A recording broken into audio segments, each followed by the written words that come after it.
अगदी प्रत्येक हॉटेलमध्ये नाश्त्यासाठी मिळणारी ही पुरी भाजी करायला काहीच वेळ लागत नाही. यातली जी भाजी आहे ती खूप पटकन तयार होते. तर सर्वात आधी आपण पुरीसाठी पीठ भिजवून घेऊया. तर 1 कप मी इथे गव्हाचं पीठ घेतलंय. 1 टेबलस्पूनच बारीक रवा घालायचा आहे, म्हणजे मग पुरी तळल्यानंतर सुद्धा छान फुगलेली राहते. अर्धा चमचा मीठ घालायचं आहे. थोडीशी साखर पण घातली आहे, म्हणजे पुरीला रंग छान येतो. सगळे कोरडे जिन्नस आता मिक्स करून घेऊया. 1 चमचा तेल घालायचं आहे आणि नंतर आता पाणी घालून पीठ भिजवून घेऊया. तर पीठ भिजवताना थोडंसं घट्टच भिजवायचं. फार जर आपण सैल पीठ ठेवलं तर मग पुऱ्या तेलकट होतात. तर इथे मी हे पीठ भिजवून घेतलंय. शेवटी थोडंसं याला तेल लावून एकसारखं करून घेऊया, म्हणजे पिठाचा चिकटपणा कमी होतो. हे असंच आता भाजी होईपर्यंत 15 मिनिट झाकून ठेवूया. भाजीसाठी कढईमध्ये मी साधारण 3 टेबलस्पून तेल घातलंय. अर्धा चमचा मोहरी घालायची आहे आणि मोहरी तडतडायला सुरुवात झाली की अगदी पाव चमचा जिरे घातलेत, 2 चिमूट हिंग आणि इथे मी 1 चमचाभर आलं लसणाची पेस्ट करून घेतली आहे. तर 7 ते 8 लसणाच्या पाकळ्या आणि अर्धा इंच आलं घेतलं होतं. 1 मिनिटभर हे दोन्ही परतून झालं की एक मोठा कांदा अगदी बारीक चिरून घेतलाय तो घालायचा आहे आणि याला तांबूस रंगावर परतून घेऊया. कांदा छान तांबूस रंगावर परतून झाला की 2 छोटे टोमॅटो घेतले होते, ते पण बारीक चिरून घ्यायचे. बारीक चिरून घेतले म्हणजे या भाजीचा जो रस्सा असतो तो छान दाट तयार होतो. टोमॅटो तुम्ही हवं तर किसून किंवा त्याची प्युरी करून सुद्धा घेऊ शकता. तर हे टोमॅटो आता आपल्याला परतून घ्यायचेत आणि थोडेसे अर्धवट शिजले की सुके मसाले घालूया.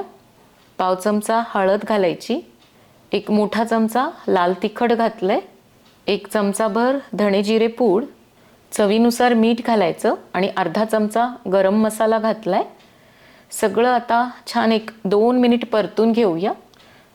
2 ते 3 मिनिट कांदा, टोमॅटो आणि हे सगळे मसाले मी परतून घेतलेत. यामध्ये आता थोडंसं पाणी घालूया.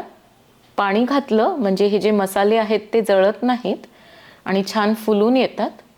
सगळं व्यवस्थित मिक्स करून घ्यायचं आहे. पाणी मला थोडंसं कमी वाटलं म्हणून मी आणखी थोडं पाणी घातलंय. तर व्यवस्थित आता हे सगळं एकत्र करून घेतलंय. 2 ते 3 मिनिटासाठी यावर झाकण ठेवूया. तर आता तुम्ही पाहू शकता कडेने याला छान असं तेल सुटलंय. असं तेल सुटलं म्हणजे मग आपला रस्सा एकदम छान तयार होतो. इथे मी आता 2 बटाटे उकडून घेतले होते, त्याचं साल काढून घेतलंय. हाताने असे हे यामध्ये चुरून घालायचेत. तर हातानेच चुरून घ्यायचे म्हणजे भाजीची चव थोडीशी वेगळी लागते. तर 2 बटाटे मी चुरून घातले आहेत. परत सगळं बुडापासून मिक्स करून घ्यायचं आहे आणि 1-2 मिनिट हा मसाला या बटाट्यांच्या फोडीसोबत परतून घ्यायचा आहे, म्हणजे या फोडीमध्ये पण या मसाल्यांचा स्वाद उतरतो. आता 2 मिनिट मी हे सगळं परतून घेतलंय. तर पाणी घालूया. पाणी मी इथे गरम करून घेतलंय. नेहमी कुठल्याही रस्सा भाज्यांसाठी गरम पाण्याचाच वापर करायचा, म्हणजे भाजीला रंग खूप सुरेख येतो. तर सुरुवातीला मी 1 कप पाणी घातलंय. आणखी पाणी लागणार आहे, तर अजून 1 कप पाणी मी घातलंय. आता या ज्या बटाट्याच्या फोडी आहेत त्या थोड्याशा तुम्ही चुरून घालू शकता, म्हणजे रस्स्याला दाटसरपणा येतो. यावर झाकण ठेवून आता भाजी शिजेपर्यंत शिजून घ्यायची आहे. तर साधारण आता 5 ते 6 मिनिट झाली आहेत. आपली भाजी शिजलेली आहे. शेवटी कोथिंबीर घालूया. तर मस्त अशी आपली बटाट्याची झटपट होणारी रस्सा भाजी तयार आहे. यामध्ये हवं तर तुम्ही शेंगदाण्याचा थोडासा कूट घालू शकता, पण ही अशीच भाजी खायला खूप छान लागते. दिसायलाच खूप सुरेख दिसतीये. पीठ भिजून पण आता 15 ते 20 मिनिट झाली आहेत. परत याला थोडंसं मळून घ्यायचंय आणि एक गोळा घेऊन आता पुरी लाटून घेऊया.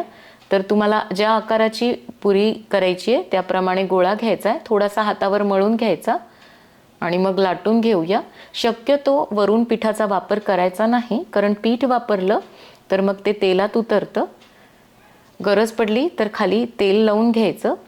तर आता इथे आपली पुरी लाटून झालेली आहे. आणखी एक अशाच पद्धतीने लाटून घेऊया.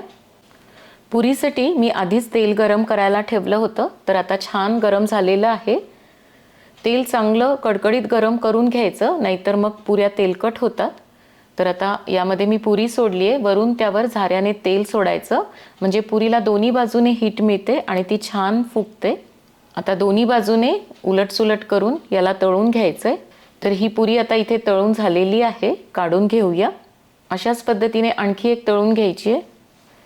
भाजीसोबत अशा गरमागरम पुऱ्या खायला एकदम भारी लागतात.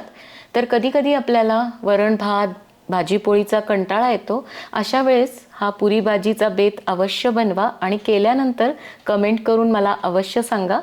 पुन्हा भेटूयात एका नवीन रेसिपीसोबत पुढच्या व्हिडिओमध्ये. तोपर्यंत मस्त खा आणि मस्त रहा.